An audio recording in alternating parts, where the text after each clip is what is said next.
Learning for our kids in the library looks a lot different than it did 5 or 10 years ago when kids used to traditionally come in with a teacher and a very specific purpose and we're told what to research and what resources to use. We're now asking kids to come in and kind of own their learning and own their exploration.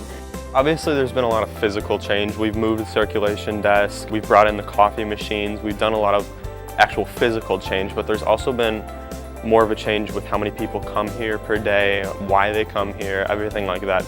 One of the first things I noticed was how large the collection was. I also noticed that even though we had a lot of books, we didn't have very high circulation numbers. So we had books collecting dust and no room for kids. A lot more people have been coming to the LMC because I remember last year, the LMC was never full and there wasn't a lot of people here except before school to print off their homework. But now there's just a lot more people enjoying themselves here and I can really see the difference. You go into a library, the possibilities are endless. You can choose any book, you can pick any resource and kind of learn about whatever you want to learn about. So our goal has been to just put student-centered learning at the forefront. People are now coming here for more than to just do homework or print a paper. They're now coming to sit around with friends, be able to use the new technology and kind of educate themselves a little bit better.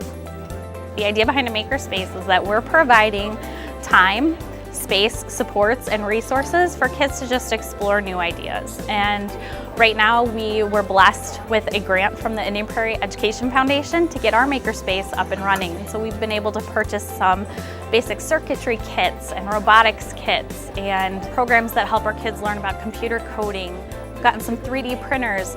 We're really trying to make the space as collaborative as possible. We're putting in new collaboration rooms, we're putting in the new makerspace, and we're really hoping students will be able to come in and engage with all the technology. What we want our kids thinking about is how they can use technology to create and produce things that they've come up with on their own. And the makerspace is really helping facilitate that. I want to be able to make the change to the LMC because I come here so often and it's just it's really important to me. It's one of the most important rooms in school.